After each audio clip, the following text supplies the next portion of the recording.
सभी को नमस्कार। मेरा नाम सपना है। मैं एक SRLM में मेंटर हूँ।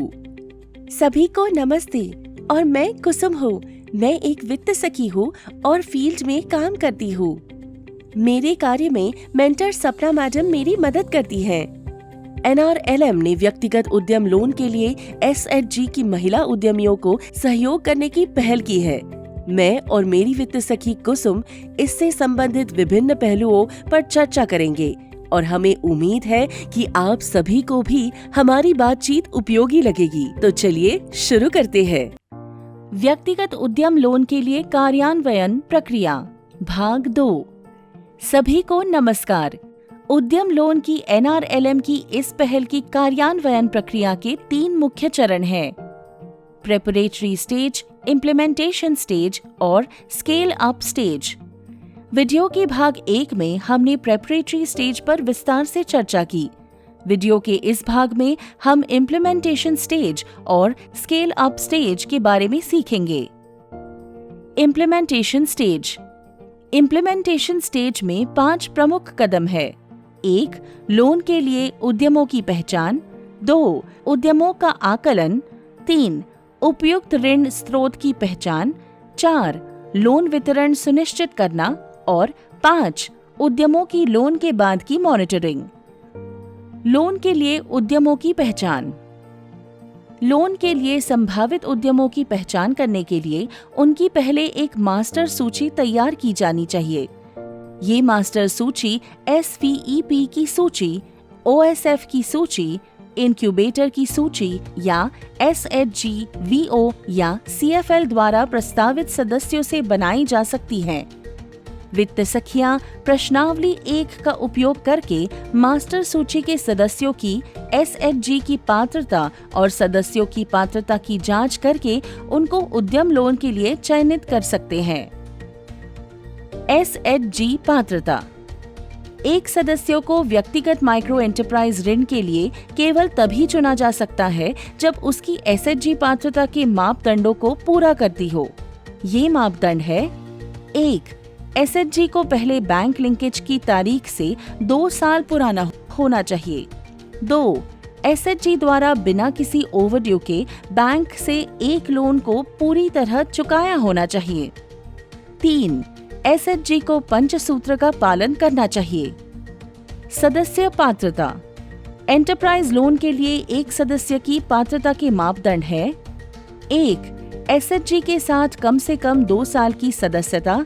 2 लाख रुपए से अधिक के लोन के लिए ये 3 साल है। 2. SHG ऋण के कम से कम 1 चक्र को सफलतापूर्वक चुकाया होना चाहिए। 2 लाख रुपए से अधिक के लोन के लिए ये 2 चक्र है। 3. CBO से सकारात्मक सिफारिश होनी चाहिए। 4. सदस्य की आयु 21 से 60 वर्ष के बीच होनी चाहिए। 5. उद्यम कम से कम 2 साल पुराना होना चाहिए। 2 लाख रुपए से अधिक के लोन के लिए ये 3 साल है। 6. SHG से कम 25,000 रुपए का एकल ऋण चुकाया जाना चाहिए। 2 लाख रुपए से अधिक के लोन पर ये 40,000 रुपए है। 7. सदस्य डिफॉल्टर नहीं होना चाहिए और उसका सिबिल स्कोर 650 से अधिक होना चाहिए। 8. सदस्य को कम से कम 75,000 रुपए के ऋण की आवश्यकता होनी चाहिए।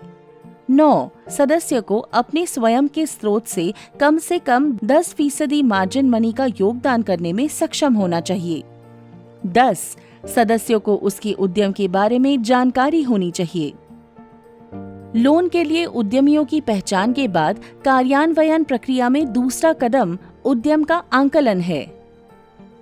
यहाँ वित्त सखियां उद्यमी और उसके उद्यम के विवरण इकट्ठा करेंगी। वित्त सखी को डेटा इकट्ठा करने के लिए उद्यमी के घर और उद्यम का दौरा करना होगा। लोन के लिए डेटा एकत्र करने के लिए वित्त सखियों को प्रश्नावली 2 का उपयोग करना है। वित्त सखी को KYC की भी जांच करनी है। ये भरी हुई प्रश्नावली 2 फाइल 1 बनाएगी और मूल रिपोर्ट के रूप में कार्य करेगी। ये रिपोर्ट SHG, VO और CLF को प्रस्तुत की जाएगी। इसके आधार पर वो तय कर सकते हैं कि क्या वो उद्यमी को पूरा या आंशिक ऋण अपने ही स्रोतों से दे सकते हैं या नहीं। इस स्तर पर यदि आंतरिक स्रोतों से आवश्यक ऋण राशि की व्यवस्था नहीं हो पाती है तो बैंक आवेदन की तैयारी के लिए मूल रिपोर्ट मेंटर्स को प्रस्तुत की जाएगी। अगर लोन में वित्तीय विवरण और प्रोजेक्शन की आवश्यकता है तो मेंटर एक्सेल टूल में प्रश्नावली 2 से डेटा भरेंगे और बैंक की आवश्यकता के अनुसार balance sheet, profit loss account, cash flow statement और प्रोजेक्टेड वित्तीय विवरण तैयार करेंगे। मेंटर उद्यम की वित्तीय आंकलन करके स्कोर कार्ड भरेंगे। मेंटर बैंक की लोन एप्लीकेशन भरेंगे और इन सब दस्तावेज से फाइल 2 तैयार करेंगे। इसे बैंक को प्रस्तुत किया जाएगा। इसके बाद बैंक अपना मूल्यांकन करेंगे और ऋण को मंजूरी देंगे। यहाँ ये बात का ध्यान रहना चाहिए कि बैंक से 2 लाख रुपए तक के लोन के लिए वित्तीय विवरण या प्रोजेक्शन की जरूरत नहीं होती है। बैंक से लोन के लिए जो विभिन्न वित्तीय विवरण और इनके आकलन और वित्तीय अनुपातों की जरूरत होती है वे इस तालिका में दर्शाए गए हैं।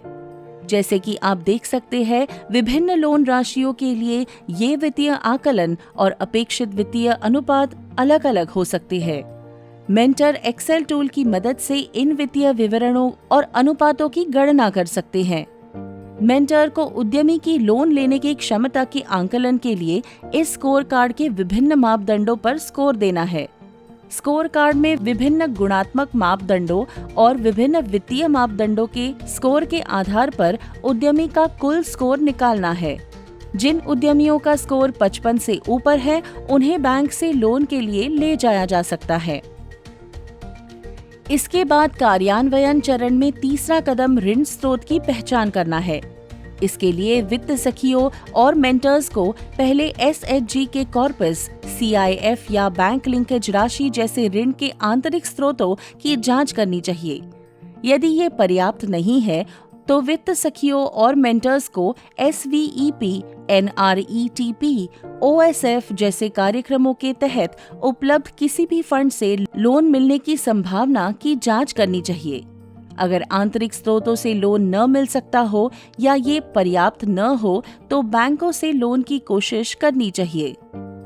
कार्यान्वयन चरण में चौथा कदम उद्यमी के लिए लोन सुनिश्चित करना है। आंतरिक स्रोतों से लोन के मामले में वित्त सखी और मेंटर्स पहचाने गए लोन स्रोत जैसे एसएचजी, वीओ के साथ जरूरी कार्रवाई करेंगे ताकि ऋण आवेदन की स्थिति और प्रगति की जांच की जा सके। बैंक से लोन के मामले में वित्त सखी और मेंटर बैंकों के साथ चर्चा के लिए उद्यमियों को तैयार करेंगे और उनकी बैंकरों के साथ मुलाकात में समन्वय करेंगे। यदि एक बैंक ऋण आवेदन को अस्वीकार कर देता है तो वित्त सखी और मेंटर दूसरे बैंक में आवेदन जमा करने पर विचार कर सकते हैं। अगर लोन राशि कई स्रोतों से वितरित की जानी है तो वित्त सखी और मेंटर सभी स्रोतों से समन्वय स्थापित करेंगे और ये सुनिश्चित करेंगे कि सभी स्रोतों से राशि समय पर प्राप्त हो। कार्यान्वयन चरण में अंतिम कदम लोन के बाद उद्यमों की मॉनिटरिंग का है। इसके लिए वित्त सखियों को लोन वितरण के 1 महीने के अंदर उद्यम का दौरा करना चाहिए। इसके उपरांत हर 2 से 3 महीने में वित्त सखियों को उद्यम का दौरा करना चाहिए। मॉनिटरिंग के मुख्य उद्देश्य ये जांचना होगा कि उद्यमी ने लोन का सही उपयोग किया है या नहीं, लोन के बाद उद्यम का प्रदर्शन कैसा है और ये देखना चाहिए कि उद्यमी लोन समय से चुका पा रही है या नहीं। उद्यम के प्रदर्शन की जांच के लिए वित्त सखी को उद्यम की बिक्री, खरीद, लागत, स्टॉक के स्तर, सकल और शुद्ध लाभ को देखना चाहिए। वित्त सखी को उद्यम के इन आंकड़ों में लोन के बाद आए बदलाव को भी जानने की कोशिश करनी चाहिए। वित्त सखी उद्यमी द्वारा जोड़े गए नए बाजार, नए आपूर्तिकर्ता, कर्मचारियों की संख्या जैसे संकेतों से भी उद्यम के प्रदर्शन का अनुमान लगा सकती है। तो ये थे इम्प्लीमेंटेशन स्टेज के 5 मुख्य कदम। हम अभी तक कार्यान्वयन प्रक्रिया के 2 चरणों प्रेपरेटरी स्टेज और इम्प्लीमेंटेशन स्टेज के बारे में समझ चुके हैं। अब हम कार्यान्वयन प्रक्रिया के तीसरे और अंतिम स्टेज स्केल अप स्टेज के बारे में जानेंगे। इम्प्लीमेंटेशन स्टेज के सफल समापन के बाद इस प्रोग्राम का स्केल अप किया जाएगा। स्केल अप स्टेज तभी शुरू की जाएगी जब कार्यान्वयन संरचना सुचारू रूप से स्थापित हो जाए, कम से कम 3000 से 5000 उद्यम लोन वितरण हो जाए, प्रोग्राम में NPA 2% से नीचे रहे और बैंकों के साथ साझेदारी हो जाए। एक बार ये हासिल हो जाने के बाद ये पूरे मॉडल को स्केल करने का सही समय होगा। स्केल अप चरण में इम्प्लीमेंटेशन स्टेज का SRLM द्वारा अलग अलग जिलों में दोहराया जाएगा। हमने NRLM की सूक्ष्म उद्यम लोन की पहल की कार्यान्वयन प्रक्रिया के 3 प्रमुख चरणों के बारे में विस्तार में सीखा। ये थे प्रेपरेटरी स्टेज, इम्प्लीमेंटेशन स्टेज और स्केल अप स्टेज। आशा है कि आपको वीडियो उपयोगी लगा होगा। धन्यवाद।